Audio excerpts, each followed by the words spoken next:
예, 오늘 본문의 말씀은 아마 교회를 좀 오래 출석하신 분들이나 또 성경 말씀을 좀 자주 접한 분들에게는 너무나 잘 알려진 그런 본문이라고 생각이 됩니다. 너무나 잘 알기 때문에 이 내용이 굉장히 좀 어마무시함에도 불구하고 마음에 큰 충격 없이 읽을 수 있는지 모르겠고, 또 많은 설교를 들었을 테이니 또 이 본문을 통하여서 하나님께서 내게 가장 귀중한 것, 내가 가장 소중하게 여기는 그 무엇을 오늘도 하나님께서 요구하신다, 거기에 대해서 철저하게 순종해야 된다, 아마 이런 기본적인 어떤 신앙적인 교훈으로 이 메시지를, 이 본문을 보고 계시는지 모르겠습니다. 반면에 좀 신앙생활을 시작하신 지가 오래 안 됐다든지 아니면 성경 말씀이 아직 그렇게 익숙치 않은 분들에게 이 본문이 좀 비교적 이렇게 초장에 처음으로 읽혀지는 그러한 상황이라면 아마 이 본문을 읽으면서 되게 좀 혼란스럽고 도대체 왜 이런 일이 있을까라고 의아하게 생각하는 분들도 계실 것 같습니다. 좀 충격을 줄 수 있는 그런 내용이 아닌가 생각합니다. 요즘 뭐 기독교에 대해서 비판하는 그런 사람들이 많이 있습니다. 뭐 미국에도 많고 유럽에도 많고 한국에도 많은데, 특별히 그 무신론자들이 성경을 좀 이렇게 공격하면서 사용하는 그 내용 중에 하나가 바로 이 창세기 22장의 내용입니다. 생각해 보면 이 본문의 내용은 기독교뿐만 아니라 소위 말하는 3대 종교죠.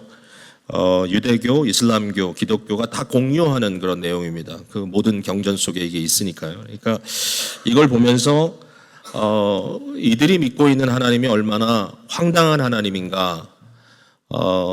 마치 나치 시대에 무조건 시키는 대로 하라. 또 당연히 이제 그 일을 하는 사람 입장에서는 나야 시키는 대로 했을 뿐이다, 이러면서 무고한 사람들을 많이 살해했던 이런 예를 이렇게 이야기하면서 창세기 22장에 나오는 하나님은 그런 하나님과 다름이 없다, 이렇게 굉장히 비하하는 이야기를 들을 때도 있는 거죠.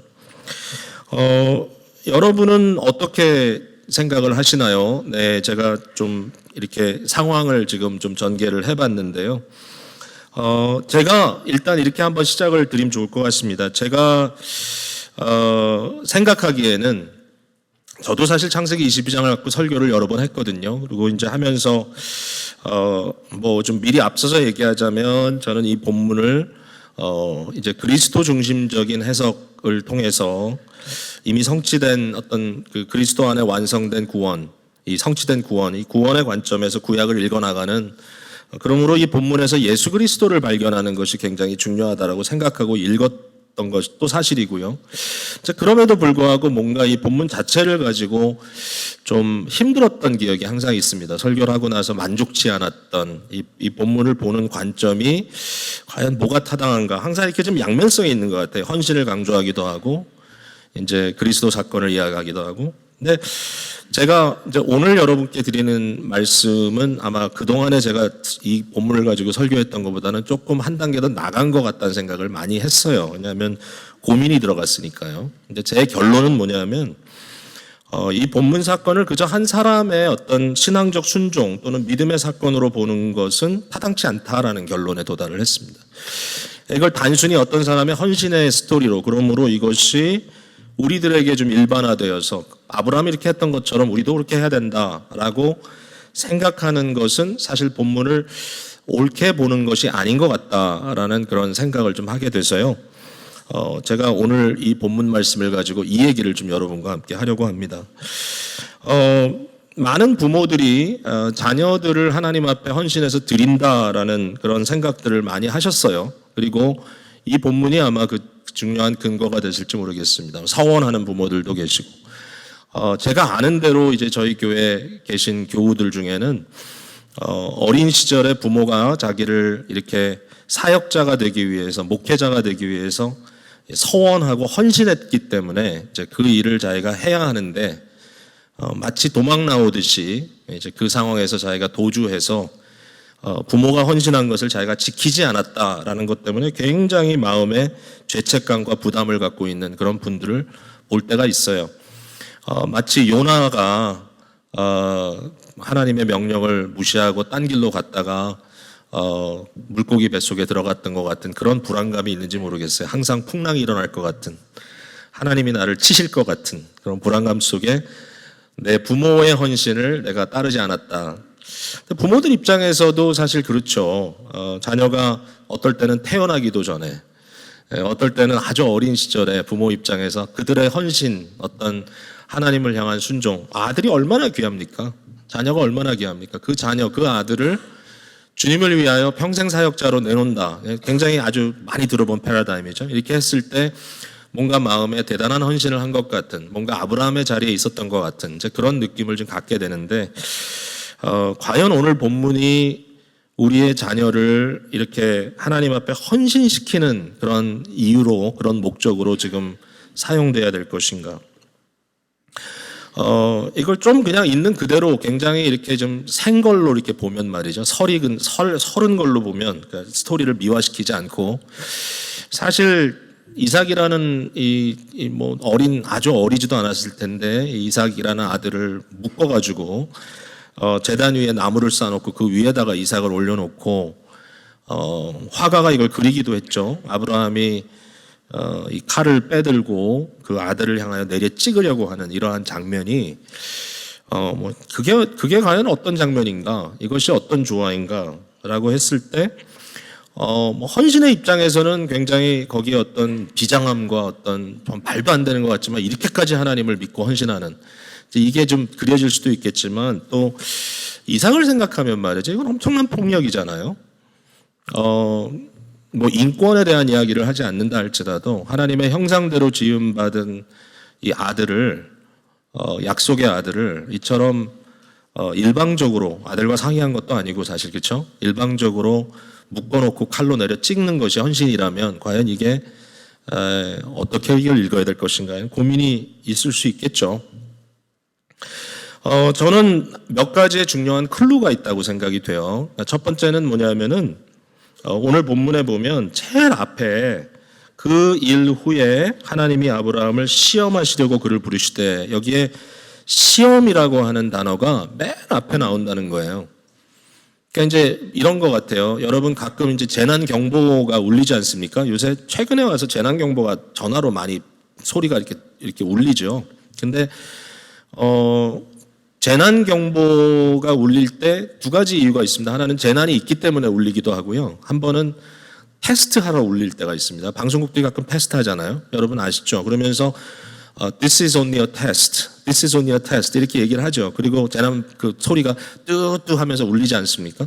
그러니까 마치 이 창세기 22장을 딱 열고 보는 순간에 첫 장에 아주 제일 앞부분에 초장에 이렇게 쓰는 거죠. This is only a test.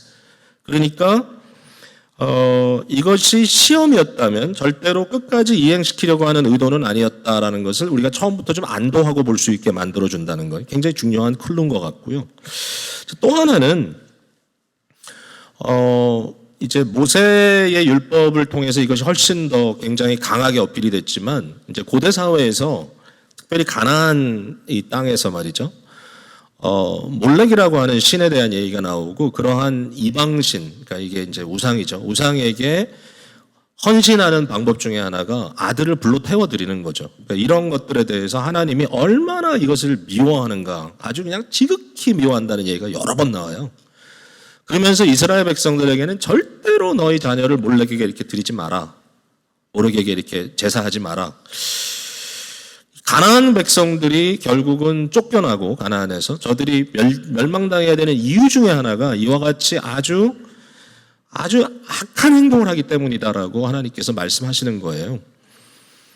이스라엘과 유다 백성들도 근데 자꾸 이걸 답습합니다. 그래서 흰놈 골짜기라고 하는 곳에서 저들도 저들의 자녀를 불로 태워 어떤 이방에게 드리는, 그러니까 하나님께 드리는 게 아니에요. 이걸 이방 어떤 신, 자기들이 지금 막 격앙돼 가지고 어떻게 해서든지 좀 복을 받아야 되겠다, 어떻게 해서든지 내가 이 전쟁에서는 좀 이겨야 되겠다, 어떻게 해서든지 내가 이 위기는 좀 극복해야 되겠다, 이러면 자식을 불로 태워드리고 이걸 제사라고 생각하고 이렇게 했던 것들에 대해서 하나님께서 어떻게까지 얘기하냐면은, 내가 너희들을 심판하에서 내가 너희들을 세상에 흩는 것, 흩어버리는 것, 결국은 유배당하는 하나님의 백성들이 약속의 땅으로부터 유배당하는 이유 중에 하나가 바로 이와 같은 악한 행위를 하기 때문이다. 이렇게 이제 써 있다는 거죠. 그러므로 이게 굉장히 중요한 것 같아요. 그러므로 오늘 이 사건에 나오는 이 창세기 22장에 나오는 이 요구 또는 순종이 절대로 일반화 또는 이것이 정상적이다라고 생각돼서는 안 된다라는 거예요. 그러니까 자꾸 이걸 가지고 폭력적으로 이상한 순종을 요구한다든지, 특별히 요새 막 앞뒤좌우 구별 못하는 이상한 지도자들이 자기 권위만 가지고 종교적으로 사람들의 마음을 얽매매서 그들을 막 이상한 행동들을 하도록 막 압제하고 그것도 순종이다. 무조건 순종해라. 마치 그것이 우리가 믿고 있는 기독교의 어떤 내용인 것 같은 그러한 이야기를 하는 것은 옳지 않다. 특별히 이 본문을 그렇게 트윗해서 쓰지 마라. 저는 다른 각도에서 접근해야 되고 그 결과 더 깊고 위대한 교훈에 도달할 수 있어야 될 것 같다. 그런 고민을 여러분과 함께 나누는 겁니다. 자, 이제 그렇게 하기 위해서 중요한 관점은 뭐냐면 이제 아브라함을 어떻게 보느냐라는 거죠. 아브라함을 그냥 일반 성도 중에 한 사람으로, 일반 종교인 중에 하나로, 결국 아브라함의 순종이 우리에게 하나의 그냥 좋은 모델로 이렇게 보여줘야 되는가? 창세기를 기록한 것은 모세라 그랬죠. 그러니까 모세야말로 가장 위대한 선지자라고 그랬습니다. 모세. 근데 모세가 기록하고 있는 아브라함은 모세만큼이나 위대한, 모세처럼 위대한 선지자다라고 하는 것을 저희가 봐야 합니다. 아브라함은 선지자입니다. 제가 오늘 설교의 제목을 선지자 아브라함이라고 했는데 잘 못 들어봤죠, 여러분? 아브라함을 선지자라고 그러는데. 근데 선지자예요, 아브라함이. 어떤 의미의 선지자냐? 그 시대에 하나님의 마음을 전하는 굉장히 중요한 그 시대의 아주 독보적인 존재예요. 여러분 한번 보세요. 창세기 20장 7절에 보면 이런 얘기가 나와요. 이게 아브라함과 아비멜렉의 그 사건인데 아비멜렉이 사라를 이제 데리고 갔잖아요. 여기에 대해서 하나님이 아비멜렉을 책망하는 이야기가 거기 나오는데 7절에 보니까 이제 이 사람의 아내를 돌려보내라. 아브라함의 아내 사라를 돌려보내라는 거예요. 그러면서 하는 말이 그는 선지자라 그가 너를 위하여 기도하리니 내가 살려니와 이렇게 얘기하고 있어요. 여기 아주 구체적으로 아브라함을 선지자라고 이렇게 명명을 하고 있고요. 그리고 23장으로 한번 가면 이제 이건 오늘 말씀, 오늘 우리 묵상 말씀인데 이제 사라가 그 생을 낳은 후에 히위 사람들, 이 해족 속 사람들 앞에서 이제 아브라함이 사라를 장사할 땅을 이렇게 구하는 그런 내용이 나오는데 6절에 볼까요? 6절에 보니까 해족 속 사람들이 아브라함에게 이렇게 얘기합니다. 내 주여 들으소서 당신은 우리 가운데 있는 하나님이 세우신 지도자이시니 그래요. 그러니까 그 당시에 가나안 사람들에게도 아브라함은 어떤 존재인가 하면은 하나님을 대변하는 존재예요. 하나님이 세운 지도자예요. 그 사람들 사이에. 그리고 굉장히 관심 있게 들여다봐야 돼요. 그리고 이렇게 하나님이 아브라함을 대해줬어요.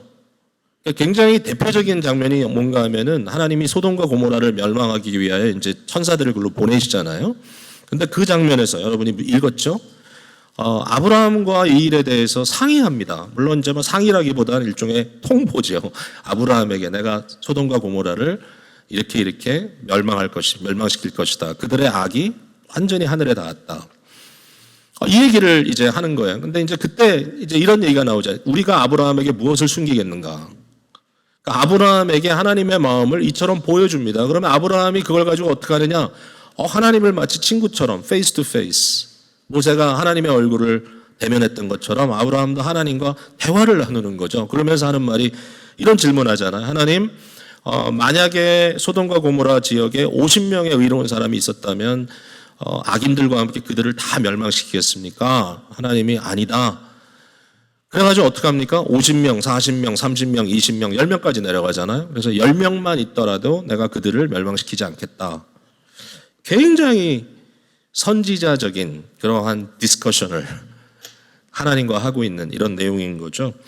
자, 그렇다면 이게 사실이라면, 아브라함이 선지자라면 오늘 창세기 22장의 말씀을 우리가 어떻게 보면 좋겠냐? 이제 여기에 대해서 제가 중요한 이제 키를 하나 드린다면 저는 이것을 선지적 드라마로 봐야 되겠다.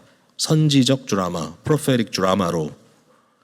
그러니까 이 사건이 하나의 정상적인 패러다임인 건 아닌 거예요. 여러분이 이렇게 아이들을 받치면 안 돼요. 이게 여러분의 순종이 아니에요. 이런 순종보다 다른 순종 하나님께서 하나일 거야 아마.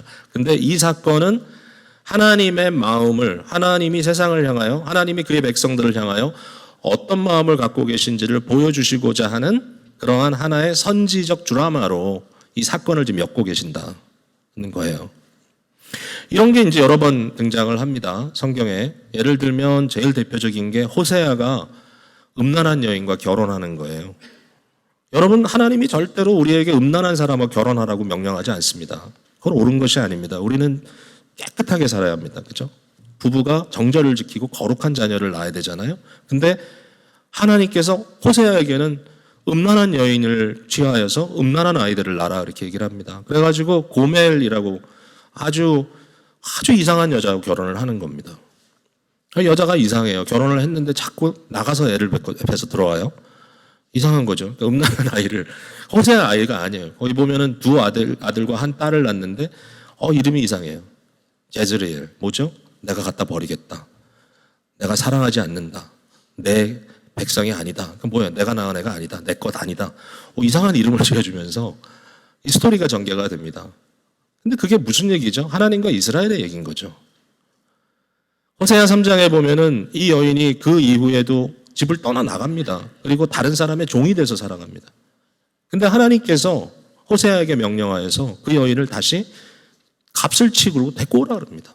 대속값을 치르고 리딤 다시 사서 그를 데리고 와라. 그래가지고 그 여인을 데리고 오는 겁니다. 다시. 하나님이 이처럼 음란한 이스라엘을 이처럼 곁길로 가고 있고 다른 이방 신들을 섬기면서 하나님을 거역한 자들을 버리지 않으시고 이처럼 끝까지 그들을 계유하시는, 마치 데이트할 때 남자가 여자를 꼬시는 것처럼 광야로 끌고 가서 내가 너희를 다시 너희의 마음을 사로잡겠다. 이런 스토리를 이어나가시기 위하여 호세아라고 하는 인물에는 이런 참 어려운 드라마를 실제로 살아내도록 하셨다. 이건 절대로 일반화될 수 있는 게 아니고요. 호세아에게 주신 선지적 명령이었어요. 이런 일들이 있어요. 예를 들면 에스겔 4장에 보면 인분에다가 사람 변에다가 불을 지펴가지고 그걸로 떡을 구워 먹으라 하나님이. 여러분, 이스라엘 백성들이 유대인들이 얼마나 음식에 대해서 정결함을 따지는 사람들입니까? 음식법이 너무너무 중요합니다. 그러니까 에스겔이 그 얘기를 듣더니 펄쩍 듭니다. 하나님, 내가 평생 더러운 것을 입에 대지 않았습니다.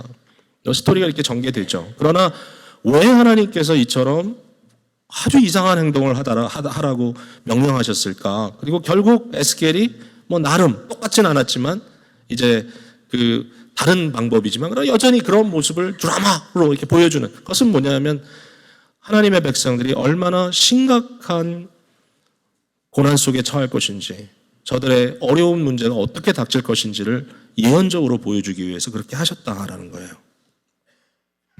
아브라함 사건이 그런 게 좀 있는 것 같아요. 제가 보니까. 여러분 21장에 봐도요. 아브라함이 이삭을 낳잖아요. 그리고 나서 벌어지는 좀 이 가정 안에 불화 사건이 있죠. 거기에 하갈이라고 하는 아브라함의 첩 얘기가 나오고 그 첩을 통하여 낳은 그 아들이죠. 첫 아들 이스마엘 얘기가 나오죠. 결국은 이스마엘이 이 약속의 아들 이삭을 좀 이렇게 조롱하는 이런 이제 스토리가 나오고 그것을 보다 못한 사라가 하갈을 내쫓아라. 이스마엘 내쫓아라. 아브라함이 지극히 고민하죠. 이스마엘도 내 아들인데 어떻게 이걸 광야로 내보내느냐. 그때 하나님이 내보내랍니다. 그들을 내쫓아라.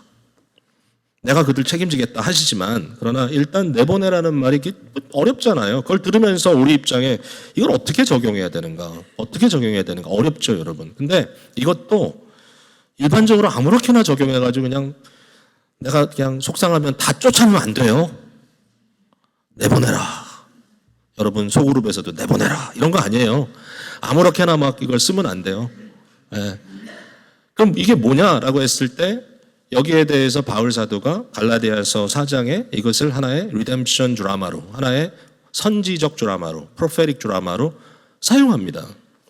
결국 하갈은 누구냐? 하갈은 이 땅에 속한 예루살렘이요, 신의 산이다. 즉 율법과 육체에 속한 것이다. 이스마엘은 뭐냐? 육체의 아들이다. 그러면 사라는 뭐냐? 사라는 하늘의 예루살렘이다. 약속의 어머니다. 이삭은 뭐냐? 약속의 아들이다. 이스마엘은 종이고 이삭은 자주자고 자유인이고. 그래서 이 말을 가지고 이렇게 얘기하잖아요. 그러나 성경이 무엇을 말하느냐? 이게 갈라디아서 4장 30절. 여종과 그 아들을 내쫓으라. 여종의 아들이 자유 있는 여자의 아들과 더불어 유업을 얻지 못하리라. 이렇게 얘기하면서 우리들은 하갈이나 이스마엘에게 속한 자들이 아니라 우리는 사라와 이삭에게 속한 믿음의 자녀들이다. 이렇게 이제 얘기를 하는 거죠. 그러니까 결국 우리가 율법과 육체의 종이 되어 살지 않고 성령의 이끌림에 따라 복음의 자유를 누리며 살아라. 이 얘기를 하기 위해서 창세기 21장이 하나의 선지적 드라마로 이렇게 드러나게 되는 것이죠.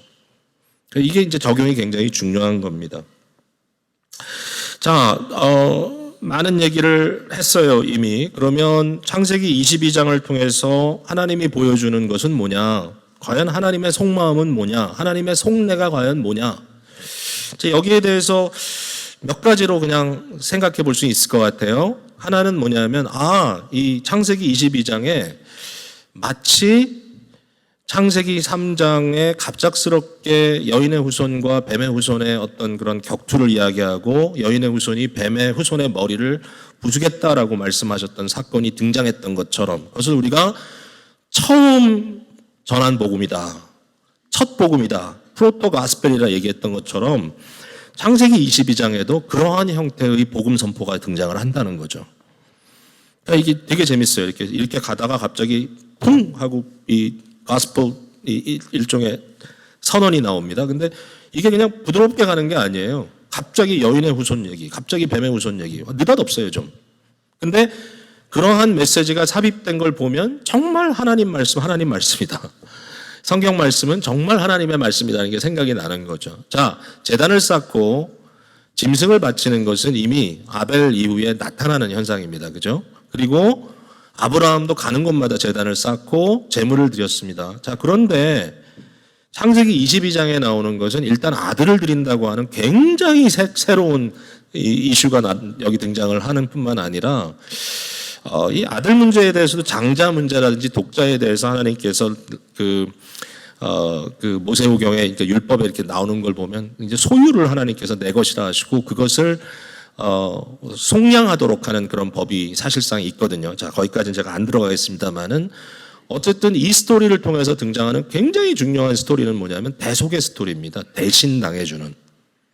하나님께서 어린 양을 예비해 주시는 거예요. 그러니까 이삭이 물어봅니다. 뭐 여기 나무도 있고 다 있는데 불도 있고 도대체 번제로 드릴 어린 양은 어디 있습니까? 거기에 대해서 아브라함의 답은 하나님이 예비하실 것이다. 그리고 결론적으로 이삭이 올라갔지만 그러나 그 이삭을 치워버리고 그 자리에 하나님이 예비하신 숫 양이 올라가서 제물이 되는 거예요. 이런 대속적 개념이 굉장히 강하게 처음 거의 뭐 이렇게 아주 그냥 꽝 하고 등장을 하는 거예요. 이게 이 음악으로 생각해도 잔잔하게 가다 갑자기 여기서 그냥 뭐 대단한 팀 막 치면서 뭔가 이렇게 막 와 고조되는 그런 느낌을 팍 갖다 주는 거예요. 여기 뭔가 하나님께서 하고자 하는 말씀이 굉장히 신비하게 그러나 아주 심각하게 담겨져 있다. 이것을 우리가 볼 수 있는 거죠. 또 하나 이제 중요한 포인트는 모리아 산이라고 하는 지명이에요. 이것도 창세기가 언제 쓰여졌다는 기본적인 우리의 생각과 또 그 이후에 나오는 역사적인 사건들이 언제 기록됐다는 걸 우리가 나름 생각 안 하면 이거 쉽지 않아요. 창세기는 사실 제일 먼저 기록된 책인데 어떻게 이 창세기에 이 모리아라고 하는 지명에 대해서 이와 같이 분명하게 짚어주는가? 도대체 이 모리아가 뭔데? 나중에 보면 모리아가 너무 중요합니다. 근데 여기 보면요. 이게 아주 분명하게 등장합니다. 2절에 보니까 여호와가 이르시되 내 아들 내 사랑하는 아들 독자 이삭을 데리고 모리아 땅으로 가라. 거기에 내가 일러준 한 산에서 그를 번제로 드리라. 그리고 이 장소가 굉장히 많이 이게 강조돼요. 3절에도 하나님이 자기에게 일러주신 곳으로 갔다. 4절에도 제3일에 아브라함이 눈을 들어 그 곳을 바라보았다. 예. 계속 나와요. 그런 이야기가. 그죠? 이곳, 저곳, 하나님이 번제하라고 보내신 곳. 제가 이렇게 쭉 읽어보면 그런 얘기가 쭉 나오고, 심지어는 마지막에 모리아산을 뭐라고 부르냐면은 14절에 여호와의 산이다. 이렇게 얘기를 합니다. 여호와의 산. 모리아산이라고 하는 곳이 굉장히 갑자기 중요한 이미지를, 어떤 그 의미를 가지고 여기에 딱 던져진 거죠. 처음에 이 창세기만 갖고 읽을 때는 이게 뭔가 했을 거예요. 이게 도대체 뭐 중요하게 이곳, 모리아산, 여호와의 산이 도대체 어디야? 근데 이제 모세 입장에서는 나중에 이제 그런 얘기를 하잖아요. 하나님이 그의 이름을 두실 그곳에서 경배하라. 굉장히 중요한 이제 개념이 되긴 하지만, 그러나 창세기만 가지고 우리가 봤을 때는 도대체 이게 뭐 그렇게 대단한데 이 모리아산 자꾸 그러느냐. 여러분 이제 이게 성경과 성경을 연결해서 보는 게 굉장히 의미가 있는 거예요. 역대하 3장으로 가보세요. 뭐 너무 유명한 구절이니까 이미 여러분 감을 잡으셨을 거예요. 구약성경 쭉 앞으로 갑니다. 뒤로 가는 거죠. 658페이지. 658페이지. 역대하 3장 1절이에요. 자, 우리 같이 한번 읽어볼까요? 역대하 3장 1절 시작. 솔로몬이 예루살렘 모리아산에 여호와의 전 건축하기를 시작하니 그곳은 전에 여호와께서 그의 아버지 다윗에게 나타내신 곳이요 여부스 사람 오르난의 타작마당에 다윗이 정한 곳이라. 자, 이 한 구절에 모리아산의 그 이후에 나타나는 중요성들이 쭉 등장을 합니다. 모리아산이 어디냐? 아브라함이 이삭을 바치려고 했던 곳이다. 모리아산이 어디냐? 다윗의 그 왕의 어떤 그 임기 말기에 왕으로서 이제 마지막 40년을 이제 다스렸는데 마지막에 좀 안 좋은 일이 벌어졌잖아요. 그가 40년 동안 이스라엘을 다스린 이후에 뭔가 마음에 확인하고자 하는 그런 충동이 일어났어요. 사탄이 준 충동인데, 내가 얼마나 부강한 왕인가 이걸 알고 싶었던 거죠. 그래가지고 군인들 숫자를 계수하라 그래요. 하나님이 정말 안 좋아하셨어요, 이거를. 하나님이 계수하라고 할 때가 있지만 이건 아닌 거죠. 다윗이 스스로 자기가 뭔가를 좀 과시해보고 싶은 그런 욕망을 가지고 이렇게 한 거예요. 거기에 대해서 하나님이 심하게 질책하시죠. 그래서 이 재앙이 임합니다. 재앙이. 여러 가지 그 어떤 이 심판의 내용이 나오는데 그 중에 하나를 이제 다윗이 선택하잖아요. 그게 바로 역병이 나는 거죠, 말 그대로. 연병이 도는 거예요. 오늘날 무슨 이런 그 신종 바이러스처럼 갑자기 휩쓸고 지나가는 거예요. 수만 명이 죽어요. 근데 이제 그 중요한 장면이죠. 마지막에 3일이 되던 해에 이 죽음의 사자가 앞에 보이는데, 그 죽음의 사자가 서서 이제 그 예루살렘을 향하면서 이렇게 치고 들어오는 거죠. 다윗이 그때 이제 깨닫게 되는 거죠. 말씀을 통해서, 선지자를 통해서. 여기에 제단을 쌓고 여기에 하나님 앞에 번제를 드리는 거예요. 근데 그때 여기 바로 오르난, 아라우나라고도 하는 똑같은 이제 사람인데 이름이 다르게 나오죠. 이 오르난의 타작마당 얘기가 나오는 겁니다. 바로 그것이 오르난의 타작마당이었습니다. 이곳에 내가 제단을 쌓겠다. 오르난에게 이 땅을 내게 좀 팔아라. 그러니까 오르난이 얘기하죠. 당신이 우리의 왕인데 사용하십시오. 그대로 가지십시오. 그때 다윗이 유명한 말을 남기잖아요. 나에게 아무런 그 커스트가 없는, 나에게 대가 지불이 안 된 것, 거저받는 걸 가지고 내가 하나님께 드리지 않겠다. 그러면서 그 땅을 값을 치르고 삽니다. 그리고 거기다 제단을 쌓잖아요. 바로 그 현장에서 연병이 멈춰집니다. 이게 바로 모리아산입니다. 하나님 앞에 죄에 대한 청산이 이루어지는 곳, 죄에 대한 문제가 하나님 앞에 대속되는 곳, 바로 그 모리아산에 솔로몬이 성전을 짓는 겁니다. 여러분, 여기서 끝나면 안 되죠. 진정한 성전 되신 예수 그리스도께서 오셔서 어디로 가십니까? 모리아산으로 가는 겁니다. 예루살렘으로. 신약성경에 보면 복음서가 4개가 나오는데 4개의 복음서가 다 예수 그리스도의 행보가 조금씩 달라요. 같은 얘기를 하고 있지만 이제 드라마타이즈하는 방법이 좀 다른 거죠. 근데 누가복음을 보면요, 너무 심플해요. 예수님께서 자기가 태어난 곳이 아니죠. 자기가 성장한 이 나사렛, 이 갈릴리에서부터 예루살렘까지 가시는 아주 one direction, one way로 쭉 이렇게 설명이 됩니다. 그때 굉장히 강조되는 게 뭐냐면 예수님께서 그의 얼굴을 곧게 하시고 좌로나 우로나 치우치지 아니하시고 예루살렘을 향하여 가신다. 왜? 그곳에서 자기 자신이 희생의 제물로 드려져야 되기 때문에. 예수 그리스도께서 결국은 바로 그 모리아 땅, 그 모리아 산지, 골고다 산에서 십자가라고 하는 제단 위에 올림 받아서 그가 하나님 앞에 진노의 불로 퇴임을 당하고 거기에서 자기 자신을 once for all, 단번에 제물로 하나님께 드렸던 이 사건.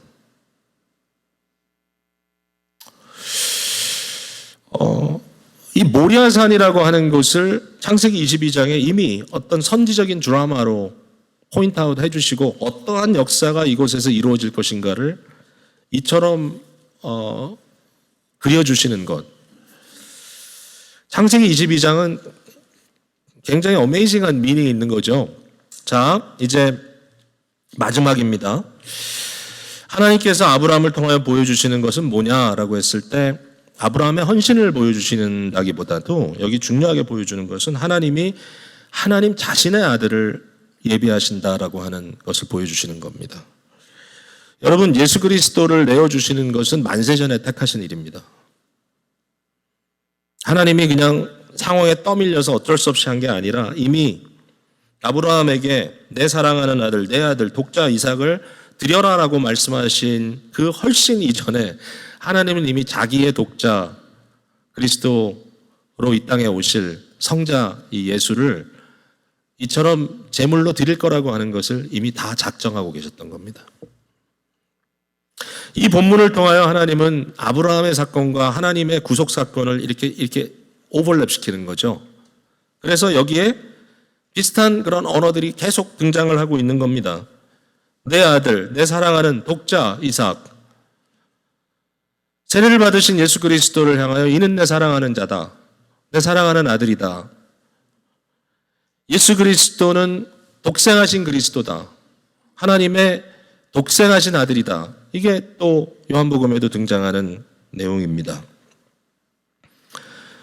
언제할 어린 양은 하나님께서 자기를 위하여 친히 준비하시리라. 여러분, 어린 양의 얘기가 갑자기 등장을 합니다. 세례 요한이 예수 그리스도의 오심을 바라보면서 보라, 세상 죄를 지고 가는 하나님의 어린 양이니라. 이 사건을 통하여 아브라함의 마음을 드러내시는 것과 함께 하나님께서는 아브라함의 마음을 드러내심으로 자기의 마음을 드러내 보여주고 있는 겁니다. 아브라함은 확신을 가지고 결과적으로 하나님의 목적에 자기 자신을 맞춰서 갔습니다. 이것도 그냥 귀한 일입니다. 아브라함의 믿음이 어떻게 역사를 했느냐라고 했을 때 아브라함은 돌아올 거라고 생각했어요. 돌아올 거다. 종들에게 여기 5절에 보니까 내가 아이와 함께 저희 가서 예배하고 우리가 너에게로 돌아오리라. 아들이 물어봅니다. 번제할 어린 양은 어디 있습니까? 하나님께서 친히 준비하시리라. 히브리서 11장에 보면 심지어는 아브라함의 마음속에 있었던 이 확신은 뭐냐면 하나님의 목적은 이 사건을 통하여 뭔가를 보여주시기를 원하시는 건데 만약의 경우에 이 사건을 통하여 내 아들이 죽임을 당한다면 히브리서 11장에는 하나님이 그를 능히 죽은 자 가운데서 살리실 수 있을 것이다 라고 하는 확신. 놀랍죠? 이러한 것들에 대해서 믿음의 퀄리티를 얘기하는 것은 사실입니다. 그러나 사실 창세기 22장의 가장 중요한 의미가 뭐냐라고 했을 때 결국 이와 같은 선지자 아브라함, 그의 하나님의 목적을 믿고 따라가는 그의 행동을 통하여 결국은 하나님이 어떤 일을 행하실 것인가를 보여주시는 거다. 하나님이 무엇을 하실 것인가. 자, 22장 12절 말씀이 저는 굉장히 중요하다고 생각합니다. 사자가 이르시되 그 아이에게 내 손을 대지 말라, 그에게 아무 일도 하지 말라. 그러면서 네가 네 아들 내 독자까지도 내게 아끼지 아니하였으니 내가 이제야 내가 하나님을 경외하는 줄을 아노라. 이런 얘기죠. 아브라함아 네가 네 독자 이삭까지도 나를 위하여 내어 주었으니 그러므로 내가 네 마음을 이제 알겠다. 네 마음이 어떤 건지 내가 알겠다. I know your heart. 왜? 아들까지, 독생자까지 내어 줬으니까. 근데 이제 이게 무슨 얘기냐? 이게 이제 우리는 신약을 통해서 또 구약을 보는 거죠. 이게 바로 바울 사도가 픽업한 너무 중요한 포인트인 겁니다. 자, 오늘 로마서 8장 32절을 앞에 요절로 기록했습니다.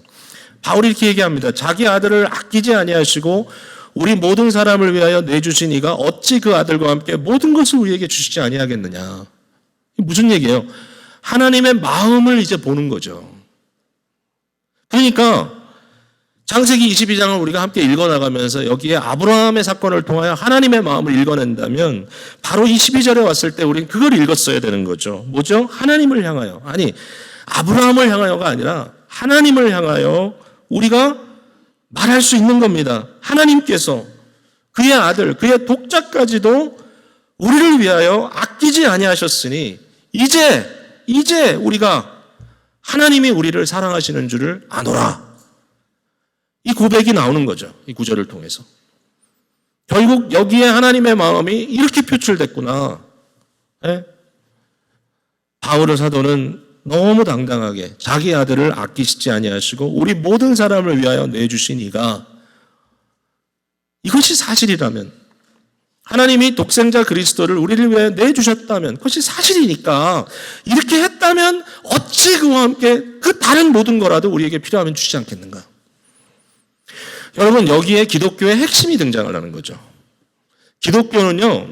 맞아요. 종교가 많아요, 세상에. 근데 여러 종교 중에 기독교는 뭐냐라고 했을 때 내가 기독교인이라는 그 의미가 뭐냐라고 했을 때 그냥 하나님은 내게 필요한 것을 시시때때로 공급하시는 분 이 정도가 아닌 거예요. 네. 하나님 마치 무슨 밴딩머신처럼 내가 이렇게 집어넣으면 주시고 말이죠. 기도하면 응답하시고 그래서 결국은 내게 필요한 것을 얻기 위하여 오늘도 이 자리에서 그런 어떤 나의 피로치를 채우기 위한 하나님에 대한 어떤 인식 정도를 그렇게 내가 하나님을 기대하고 하나님이 계신다 그 정도 믿는 것으로 끝나는 게 아니고 절대로 아니고 기독교의 핵심은 뭐냐면은 2000년 전에 일어났던 역사적 사건으로서의 나사렛 예수 사건 2000년 전에 나사렛이라는 동네에 예수가 왔고 그 예수가 누구냐 그 역사적인 인물 진정한 한 사람 그 사람이 하나님의 인간이 되어 이 땅에 오신 것이고 그 안에 녹아들어간 하나님의 사랑의 마음이 있었다는 거예요. 그가 하나님이 보내신 자고 그가 와서 뭐예요? 끝까지 순종하시고 십자가에 달려 우리의 모든 죄의 문제를 다 해결해 주시기까지 자기 자신을 온전히 불살러 주셨다. 하나님의 그리스도 안에서의 자기 주심이죠 사실은. 어떤 부모가 아들을 내주고 자기는 편하겠습니까? 아들을 내주기보다는 자기를 내주는 것이 부모의 마음 아닙니까? 그게 하나님 마음 아니었을까요? 그러니까 이 삼위일체 하나님을 남남으로 생각할 수 없는 거죠 사실은.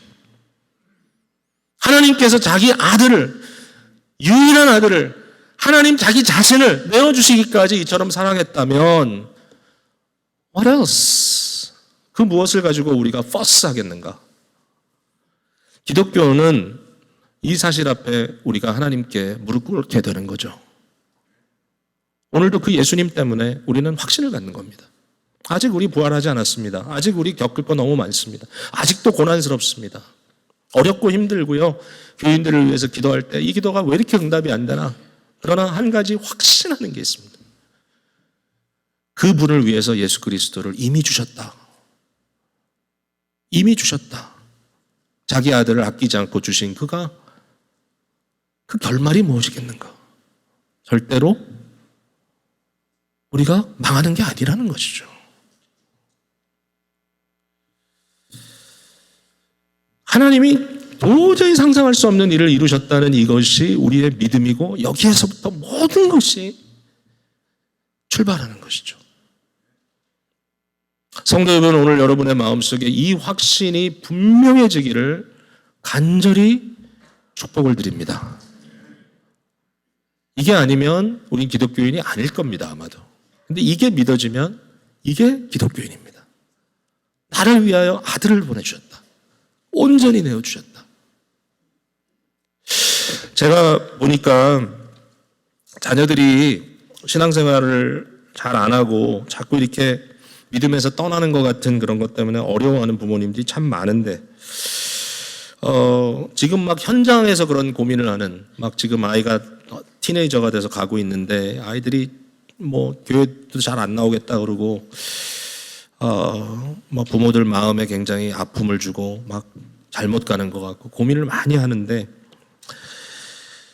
사실 제가 이 말씀을 드릴 수는 있을 것 같아요. 뭐 이게 뭐 다 모든 것을 해결하는 답은 아니겠지만, 그래도 믿음으로 우리가 선포를 한다면 자녀들에게 자꾸 잘하라고, 나쁜 짓 하지 말고 좀 잘하라고, 자꾸만 doing good 하라고, 자꾸 아이들에게 순종 또는 선행을 강요하는, 그게 잘 월클 안 할 것 같아요, 제 생각에는. 근데 그 아이들에게 하나님께서 그 아들을 위하여, 우리 딸을 위하여, 여러분의 자녀를 위하여 자기 아들을 아끼지 아니하시고 너를 위하여 주셨다라는 것을 자꾸 얘기해 줘야 될 것 같아요. 어떤 방법을 통해서든지. 하나님이 너희처럼 사랑하신다. 지금은 뭔가 마음이 탁 열리지 않아도 언젠가 이 스토리가 그들의 삶에 그 영혼을, 물꼬를 터주는 스토리로 연결될 때 복음의 능력이 나타날 것 같아요. 지금부터 그 얘기를 해줘야 돼, 끊임없이. 너는 하나님이 진짜 사랑하는 아들이야. 너는 보통 아이가 아니야. 하나님이 자기 아들을 너를 위하여 아끼지 않고 보내주셨어. 그러니까 너는 평생 그 하나님 믿고 가면 돼. 어찌 그 아들과 함께 모든 것을 너에게 필요한 거 주지 않겠니? 이 복음을 끊임없이 가정에서 우리 자신에게 또 이웃에게 전하면서 복음의 능력을 체험하시는 여러분들 되시기를 주님의 이름으로 축복드립니다. 기도하겠습니다.